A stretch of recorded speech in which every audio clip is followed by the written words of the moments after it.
Bapa yang bersemayam dalam kerajaan surga, Tuhan Yesus Kristus. Terima kasih Bapa di surga buat limpahan kasih-Mu. Kami boleh bangun dan punya sehat. Kami harus segar. Kau pelihara anak kami, hidup kami, cucu kami. Dan kami pada pagi hari ini mengadakan satu mesbah keluarga, mesbah pribadi. Sebelum kami mengadakan aktivitas lain, kami mencari Tuhan, mencari kerajaan Allah dan kebenarannya.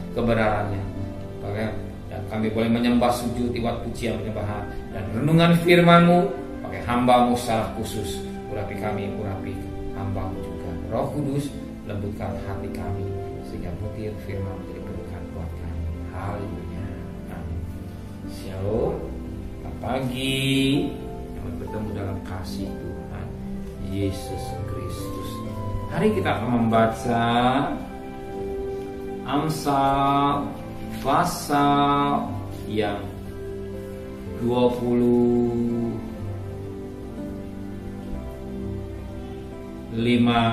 ayat 15 sampai ayat 28. Amsal pasal 25 ayat 15 sampai 28. Demikian kesabaran seseorang memuasa dalam dapat diyakinkan, dan lila lembut mematahkan tulang. Kalau engkau mendapat madu, makanlah secukupnya. Jangan sampai engkau terlalu kenyang dengan itu lalu memuntahkannya.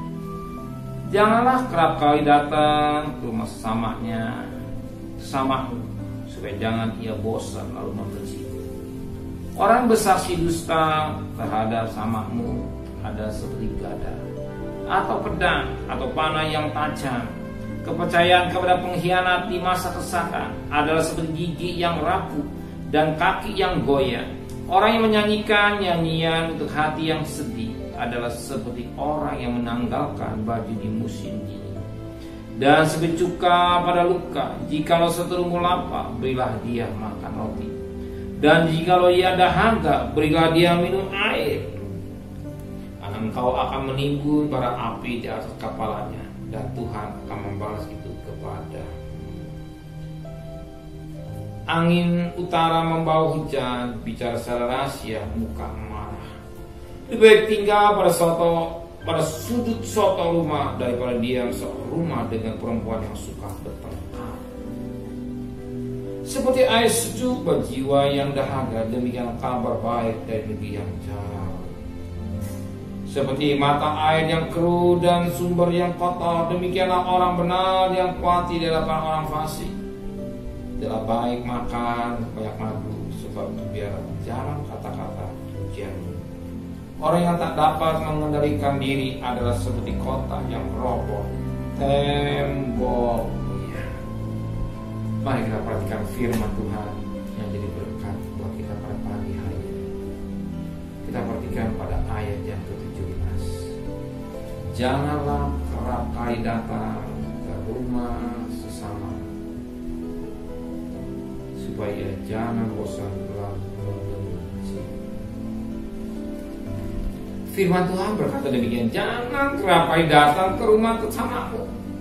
Kenapa kerap kali datang ke rumah sesamamu? Karena apa? Karena nggak kerja. Kenapa? Malas.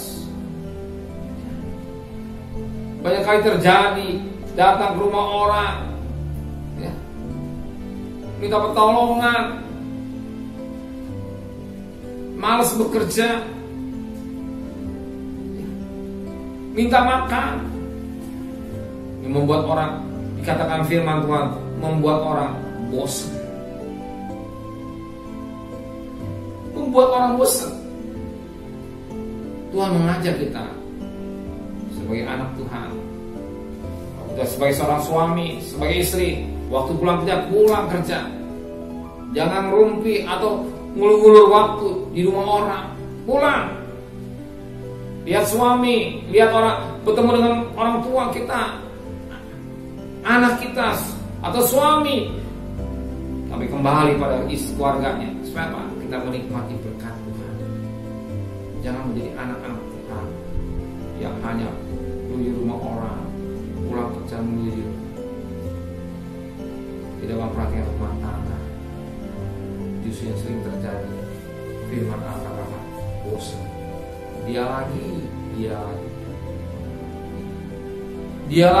yang minta tolong. Dia lagi. Tidak. Kita punya konsep hidup beda. Kalau kita ke rumah orang, ada momen tertentu. Kalau kita bertolak pada orang, mungkin kan keadaan tertentu itu pun kalau Tuhan izinkan. Tapi satu perkara, jangan terkonsep hal-hal yang seperti itu. Ya, supaya jangan timbul apa yang kata kebencian. Kenapa dia benci pada orang itu? Karena orang itu tidak memperhatikan yang baik. Ya. Tidak baik. Tapi firman jangan kamu datang ke rumah sama. Waktu pulang. Waktu pulang sekolah, kembalilah pulang sekolah ke rumah. Lihat mama papa. Waktu kerja, pulang. Kembali ke rumah tangga masing-masing. Waktu pelayanan selesai pulang. Biasakan hidup ini disiplin. Biasakan hidup ini disiplin. Jangan suka-sukanya sendiri. Nanti saudara rugi sendiri. Tapi kalau saudara disiplin, ada momen tertentu datang, cerita yang lain. Momen tertentu datang, cerita yang lain. Tapi kalau datang setiap waktu orang sempat dapat besar mengenal waktu dengan baik, memanage waktu dengan baik itu indah. Banyak peristiwa yang tak terjadi, Kenapa? Orang itu tidak mengerti apa yang mau Tuhan. Tuhan mengajar waktu pulang kerja, pulang ke rumah, pulang sekolah, pulang ke rumah. Supaya orang tua menanti kita menjadi anak-anak yang diberkati oleh Tuhan. Jelas, bukan kulit mana yang sampai kebencian datang karena bodoh kita sendiri. Orang senang ketika kita datang ke rumahnya yang beda. Ya, Tuhan memberkati kita semua. Amin. Benar Bapa di surga, firman mengajar hidup kami.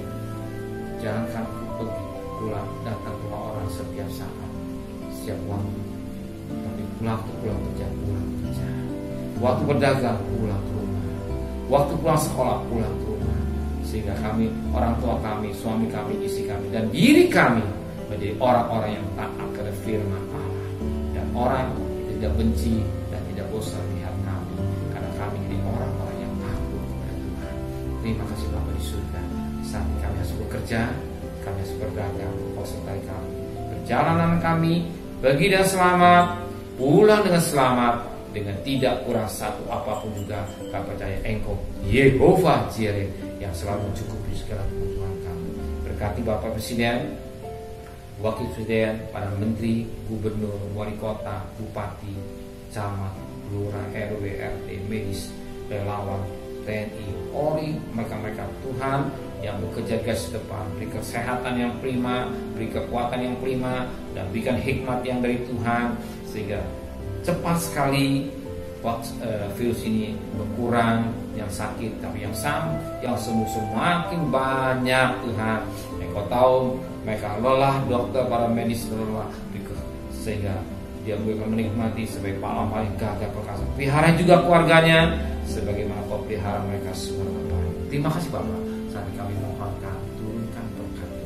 Ya, berkat dari Allah Bapa, cinta kasih sayang dari Tuhan Yesus Kristus, dan berkat Roh Kudus di atas darah hari ini sampai Maranatha. Tuhan Yesus datang, yang cinta Dia datang.